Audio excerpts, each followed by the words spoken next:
Greetings! Welcome to Saint of the Week, the show where we choose one saint's feast day from this week and discuss their life and their impact on the church. A saint for this week is Saint Claude de la Colombière, whose feast day is February 15th, this Thursday. Claude was born on February 2nd, 1641, in the city of Saint-Florian-d'Uzan, France.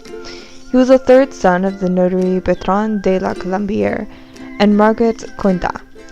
Soon after he was born, the family moved to the nearby city of Vienne, where Claude began his education. For his secondary studies, he attended the Jesuit school in Lyon, studying rhetoric and philosophy. During this time, Claude began to feel a calling to the priesthood. At the age of 17, he entered into the novitiate of the Society of Jesus in Avignon, despite what he described as a terrible aversion for the life embraced. After completing his novitiate, he finished his studies in philosophy and pronounced his first vows. He spent the next 5 years of his regency teaching grammar and literature at the same school. In 1666, Claude was sent to Paris to study theology at the College of de Clermont. Already becoming known for his preaching skills, he also tutored the children of the royal minister of finances, Jean-Baptiste Colombière.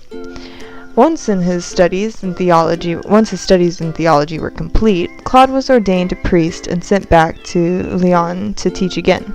Afterwards, he was assigned to the Jesuit preaching team and gained more notoriety for the clarity and soundness of his sermons.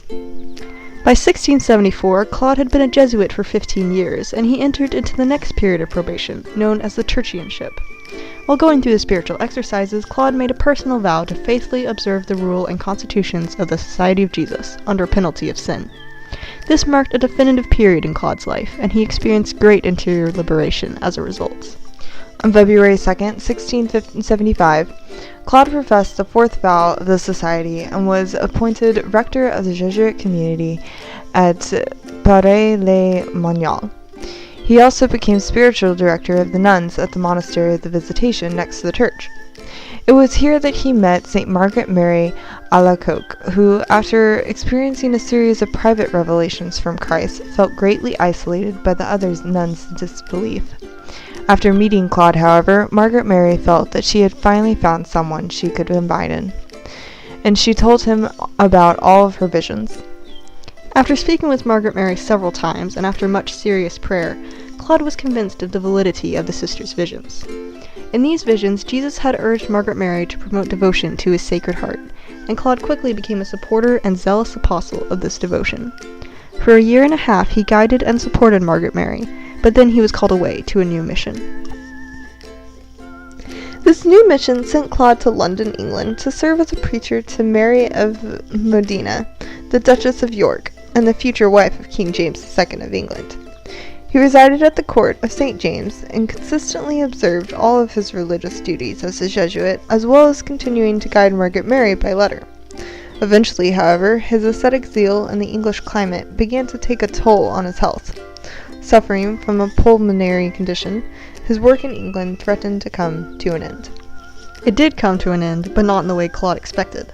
In November of 1678, while he was waiting for a recall to France, he was suddenly arrested and thrown in prison. Tension against Catholics had been rising, and Claude was accused of being part of a plot against the English throne. Subjected to terrible conditions at the King's Bench prison, Claude's health took a turn for the worse. In the end, however, due to his position in the royal court and the protection of King Louis XIV of France, Claude escaped death and was released from prison. He was expelled from Great Britain, however, and he returned to France in 1679, his health utterly ruined. He spent the last 2 years of his life at Lyon and Paray-le-Monial, serving as spiritual director to the Jesuit novices. He died on February 15, 1682, as a result of a severe hemorrhage. He is a patron saint of the devotion to the Sacred Heart of Jesus. Claude de la Colombière was a sincere believer in God's infinite love for all mankind, and he lived out this belief in his actions.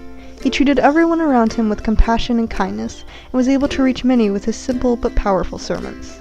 Margaret Mary Alacoque described his charism as being that of bringing souls to God along the gospel way of love and mercy which Christ revealed to us. Saint Claude de la Colombière, pray for us.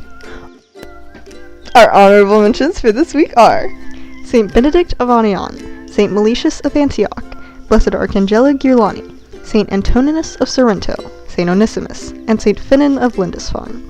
And of course, there are thousands of other saints who undoubtedly have their feast days this week, but there are so many of them that there is no way we could list them all here.